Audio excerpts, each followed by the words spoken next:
নমস্কার বন্ধুরা, কেমন আছেন সবাই? আপনাদের সবার প্রিয় শো উইনিং এজের পঞ্চম এপিসোডে আপনাদের সবাইকে স্বাগত।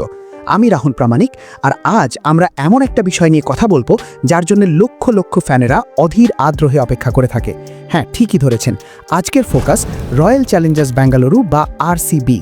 নিলামের টেবিল তো গরম ছিলই, কিন্তু নিলামের ধুলো ঝেড়ে ফেলার পর 2026 আইপিএলে আরসিবির আসল প্লেইং 11 ঠিক কতটা শক্তিশালী হতে চলেছে, কাগজ কলমের হিসেব কি মাঠেও ঝড় তুলবে?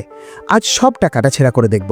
তবে মূল আলোচনায় ঢোকার আগে ভাই হিসেবে একটা ছোট্ট রিকোয়েস্ট, চ্যানেলটা যদি এখনও সাবস্ক্রাইব না করে থাকেন তাহলে আর দেরি কেন বস, নিচের ওই সাবস্ক্রাইব বাটনটা আলতো করে চেপে দিন আর পাশে থাকা বেল আইকনটা অন করে রাখুন, যাতে ক্রিকেটের কোনো আপডেট মিস না হয়। আর আপনি যদি সত্যিকারের আরসিবির ফ্যান হন, মানে যাদের রক্তে রেড অ্যান্ড ব্ল্যাক মিশে আছে, তারা কমেন্ট বক্সে এক্ষুনি একটা রেড হার্ট স্প্যাম করে দিন, দেখি আরসিবির আর্মি কতটা অ্যাক্টিভ। চলুন আর দেরি না করে সরাসরি স্কোয়াডে ঢুকে পড়ি। 1. The destructive opening. সবার আগে আসি ওপেনিং স্লটে। সত্যি বলতে কি বস, এই জায়গাটা নিয়ে আরসিবির ম্যানেজমেন্ট বা আমাদের কারোরই কোনো মাথা ব্যথা নেই, কারণ আমাদের কাছে আছে ক্রিকেটের দুই মহাতারকা, দ্য কিং বিরাট কোহলি এবং তার সাথে ফিল সল্ট।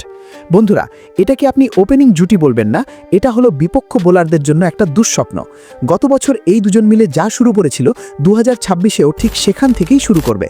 আইপিএলের ইতিহাসে অন্যতম সেরা এবং পারফেক্ট উইনিং কম্বিনেশন যদি কিছু থাকে তবে সেটা এই দুজনই। পাওয়ার প্লেতে ফিল সল্টের মারকুটে ব্যাটিং আর বিরাটের ক্লাসিক্যাল অ্যাগ্রেশন, মানে পুরো পয়সা উসুল entertainment. 2. The solid middle order.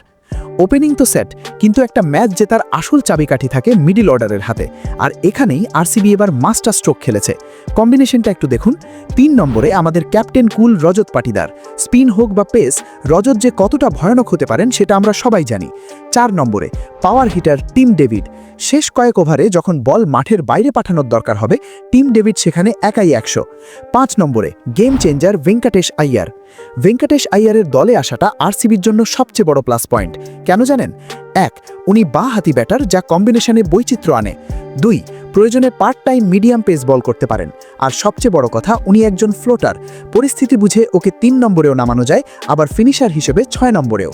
গত বছর বিদেশি প্লেয়ারের ওপর নির্ভরশীলতা আর মিডল অর্ডারে যে নড়বড়ে ভাবটা ছিল ভেঙ্কটেশ আর পাটিদারের জুটিতে, সেটা এবার গায়েব। এক কথায় মিডল অর্ডার এখন অনেক বেশি সেটেলড এবং শক্তিশালী।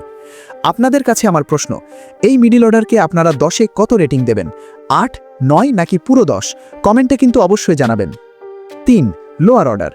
এবার আসি লোয়ার অর্ডারে, মানে 6 ও 7 নম্বর পজিশনে। এখানে থাকছেন 6 নম্বরে জিতেশ শর্মা, উইকেট কিপার। 7 নম্বরে ক্রুনাল পান্ডিয়া। জিতেশ শর্মা ভারতীয় সার্কিটে একজন প্রমাণিত ফিনিশার। উইকেটের পেছনে যেমন চটপটে, ব্যাট হাতেও তেমনই সলিড। দরকার পড়লে ওকেও ওপরে খেলানো যায়। তবে হ্যাঁ, ক্রুনাল পান্ডিয়াকে নিয়ে ফ্যানদের মনে একটা প্রশ্ন থাকতেই পারে, উনি কি ধারাবাহিকতা বজায় রাখতে পারবেন? দেখুন, গত সিজনটা ওনার ভালোই গেছে, আর ক্রুনালের সবচেয়ে বড় গুণ হলো ওনার অভিজ্ঞতা এবং লড়াকু মানসিকতা। বোলিংয়ের পাশাপাশি লোয়ার অর্ডারে ওনার ব্যাটিং ডেপথ টিমকে ভরসা যোগাবে। তাই সব মিলিয়ে লোয়ার অর্ডারকে আমি দুর্বল বলবো না, বরং বেশ ব্যালেন্সড বলা চলে। 4. Bowling attack, the pace battery এবং স্পিন। বোলিংয়ে আরসিবি এবার অভিজ্ঞতার ওপর বাজি খেলেছে।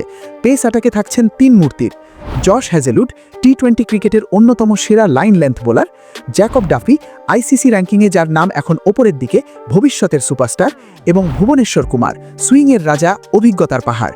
ভাবুন একবার, নতুন বলে ভুবনেশ্বর আর হ্যাজেলউড, বিপক্ষ ব্যাটারদের জন্য নিঃশ্বাস নেওয়ার জায়গাও থাকবে না। তবে হ্যাঁ বন্ধুরা, একটা ছোট্ট চিন্তার জায়গা আছে, সেটা হলো স্পিন ডিপার্টমেন্ট। এখানে আমাদের ভরসা মূলত সুয়াস শর্মা এবং ক্রুনাল পান্ডিয়া। সুয়াস তরুণ প্রতিভা, মিস্ট্রি স্পিনার হিসেবে ভালো, কিন্তু অভিজ্ঞ যুজুবেন্দ্র চাহাল বা রাশিদ খানের মতো কেউ নেই। এটাই হয়তো আরসিবির আর্মরি বা অস্ত্রাগারের একমাত্র ছোট ছিদ্র। 5. Impact player strategy.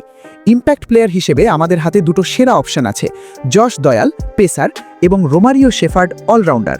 তবে আমার মনে হয় আরসিবি জশ দয়ালকেই বেশি ব্যবহার করবে, কারণ রোমারিও শেফার্ডকে খেলাতে গেলে একজন বিদেশি ব্যাটার বা বোলারকে বসাতে হবে, যেটা টিম কম্বিনেশন নষ্ট করতে পারে।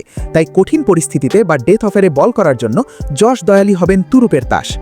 তাহলে 2026 আইপিএলে আরসিবির সম্ভাব্য একাদশ দাঁড়াচ্ছে: 1.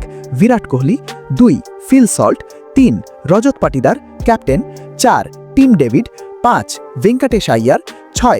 Jitesh Sharma, wicket keeper, 7. Krunal Pandya, 8. Josh Hazlewood, 9. Jacob Duffy, 10. Bhuvneshwar Kumar, 11. Suyash Sharma. Impact Yash Dayal. কাগজে কলমে এই টিমটা কিন্তু গত বছরের থেকেও বেশি ব্যালেন্সড মনে হচ্ছে। প্লে অফ আমার মতে তো কনফার্ম, কিন্তু আসল প্রশ্ন হলো চ্যাম্পিয়নরা কি তাদের ট্রফি ধরে রাখতে পারবে? আপনাদের কি মনে হয় এই পুরো প্লেইং 11কে আপনারা 10-এ কত দেবেন, এবং 2026-এ আরসিবির সবচেয়ে বড় গেম চেঞ্জার কে হতে চলেছে? কমেন্ট করে আপনাদের মতামত অবশ্যই জানান, আমি সবার কমেন্ট পড়ব।